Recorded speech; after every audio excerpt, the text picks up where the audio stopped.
Welcome to Bucs Insider Live. I am Casey Phillips with senior writer and editor Scott Smith, and it is technically not Bucs Insider Live. It's Bucs Insider from a little bit ago. It's live. It's live for us right now. It's live for us in the moment. It is not live for you. We felt like we had to give some of those disclaimers because, for one, we're going to do a trivia question. We won't be able to take the answers live. We're doing it earlier than usual because of the fact that practice is going on during our normal time of doing Bucs Insider Live, and of course, we wouldn't be insiders if we didn't go to practice. God, that's how we get this information That's how we share with you. So we are recording this after the first 2 days of minicamp have happened, and then while this is being published is probably during the middle of the third day of minicamp practice. So after these first couple days, do you have any major kind of takeaways or thoughts, since it is the first mandatory part, which means it's the first time where you're seeing really everybody all together? Well, okay, so you think about the fact that we have a quarterback competition going on, right? No. Yeah, that's true. You have like 4 or 5 different starters on the offensive line, guys moving around in different spots.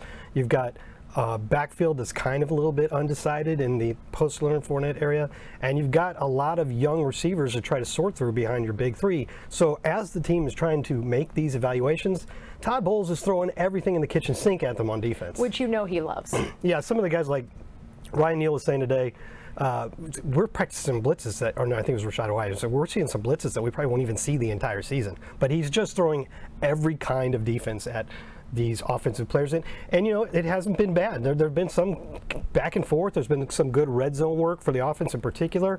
Both of the quarterbacks that are competing, I'm not including John Wofford, but you know, Kyle Trask and Baker Mayfield, both have said, they came to the podium after practice, both said they're feeling comfortable. They're getting a pretty good grip on the offense, I think. And Kyle Trask termed it like this. He said this is like, those minicamps like a final exam for everything they've learned during OTAs and meetings before that. This is when they're showing that they've really absorbed all that offense. And I thought one other thing I found interesting that the offense is doing, and this was a wrinkle by Todd Bowles, is they're doing more what they call it periods. So you've seen a practice script before. They're usually extremely detailed, and we're going to run this play and this play and this play and this play. They're doing some where they just don't have scripted plays. So you're seeing Dave Canales in form, getting some experience calling plays, and the quarterbacks and everybody getting more of a game-like feel, because that's the way it happens after usually like your first scripted drive.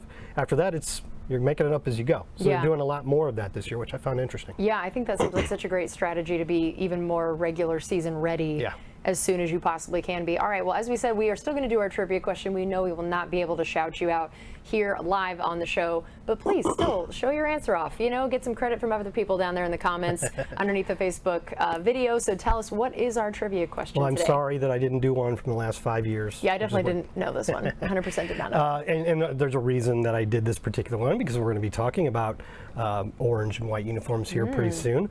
So the question is, not counting the throwback games from 2009 to 2012, what's the last team that the Buccaneers have beaten while wearing their original orange and white uniforms? That is a great question. I love that. So yes, so leave that in the comment section underneath the Facebook video, and we will give you the answer a little bit later in the show. And so yes, perfect timing, the segue into our Creamsicle jerseys. We all knew they were coming, but now tell us what we found out specifically this week. Yeah, on Monday, the Buccaneers announced the specific game, and it's going to be the Detroit game, Week 6, October 15th, which is fitting because the Buccaneers have beaten no team more often than the Lions in orange and white uniforms. They have like 17 wins over the Lions in orange and white uniforms.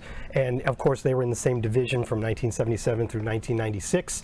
So that's not the answer to the trivia question, though. I'll give you that hint right now. Nice. It's not the Lions.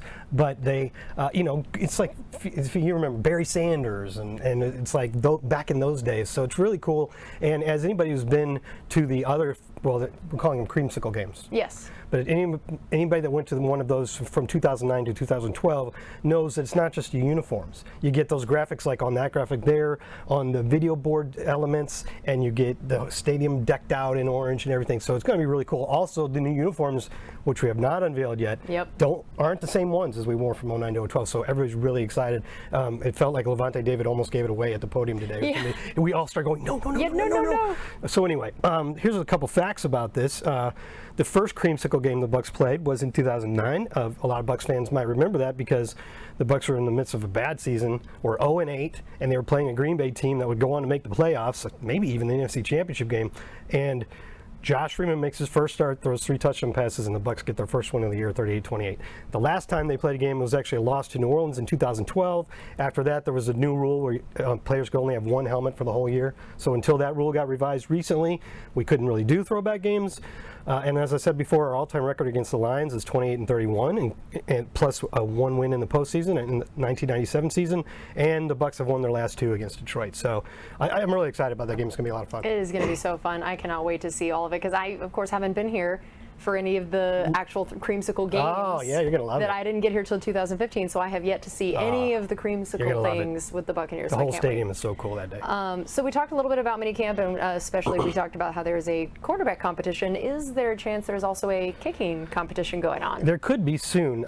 During this minicamp, the Buccaneers are giving an extended tryout to Rodrigo Blankenship, who one of my favorite kickers, purely for like just the aesthetics, yes, the glasses, yes, and the it's so great. I've always thought that when I would watch him kick, I was like, Hot Rod, is that his nickname? Yeah, it's phenomenal. It's great. So it's really funny because.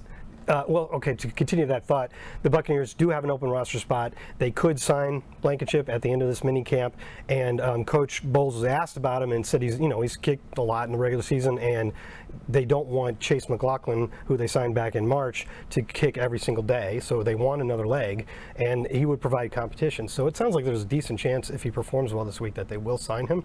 The funny thing about this is, in 2020, Blankenship was an undrafted free agent with the Colts, and he won the job in a competition over Chase McLaughlin. Last year, he won the job again in a competition with Jake Verity, who was a kicker the Buccaneers just released. Yeah. And then after one game, the Colts waived Blankenship and replaced him with Chase McLaughlin. Wow. So these two know each other well. Yeah, the kicking carousel. But here I'm just putting up a comparison of their best seasons. McLaughlin's was last year with the Colts, and Blankenship's was in 2020 with the Colts.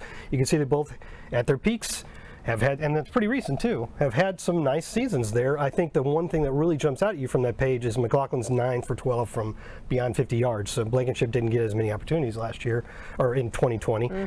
So I'm not saying he doesn't also have a strong leg, but I know that's one of the reasons why the Bucs like McLaughlin in the first place. Yeah, that's going to be interesting to watch. And then I know we've been watching the offense a lot in general. You know, you have the new offensive coordinator and wanting to see what that's going to look like. And there's several guys on the team that I think for me, storylines that will be interesting are guys coming back from injury, or kind of wondering what version of guys you're going to be getting to then see with this new offense. Those two things, that there's a lot of just kind of uncertainty of what are some of these things going to look like. For me, the top one, of course, is Chris Godwin, that he came back last year, but it was quick, and he has said he hasn't quite returned. He's really close now. But now he feels like he is almost back to the pre-injury Chris Godwin, which has to get Bucs fans very excited. And what could that mean for this offense and what we know about a Dave Canales offense? You know, I know you're not a fantasy football enthusiast, but there's a maxim among some players that you want to get that guy who was formerly a star, not the year he comes back from his injury, but the year after that. And that's often applied to running backs, but I think you might see something like that with Chris Godwin this year. He caught 104 passes last year in 15 games. It's not like he was bad. Good grief. He was incredible. Yeah, he was good, but he says, like you said, he said recently that he's really close to being to his peak form, which is great. And he says some of the things he's trying to work on are precision in his routes, especially at the top of the routes where he makes the cuts, and then the get-offs at the line, and then also getting more yak. Now, Chris Godwin has always been good at yards after the catch, but it is true that it went down a little bit last year. His yards per catch per reception, as you can see right here. Now, 7.1 is his peak in 2019. And interesting part about that is that's before he started playing so much in the slot. He was still more of an outside receiver then, before the Tom Brady arrival. And you can see that when you think of yak, you generally think of quick passes, and they run a lot more. But you can also get a yak when you catch the ball, a bomb 40 yards downfield, and run 30 yards to the end zone, right? So he's going to get more opportunities like that. And you see his yards after the catch per reception dropped more than a yard last year. Now, 5.2 is not a bad number. It really isn't. It was even better than in 2020, although he had an injury that year. But it's still, he obviously feels like it can go up, and what we saw from 2019 is that it could probably go up quite a bit. So that's one thing that Chris is focusing on this offseason. All right, I can't wait to see what he's going to look like, especially in this new offense and all those pieces. So, all right, thank you guys for joining us. Again, stay tuned at Buccaneers.com. Oh, right, the trivia answer. That's right. We couldn't leave it. Catch. That would have been terrible. It's not live. Right? Sorry, you can't answer it live, and we're just not going to tell you the answer. Tell us the answer. The answer is the Chicago Bears. It was the final game of the 1996 regular season because the Bucs Bucs didn't make the playoffs that year, so the last game of the regular season was their last game.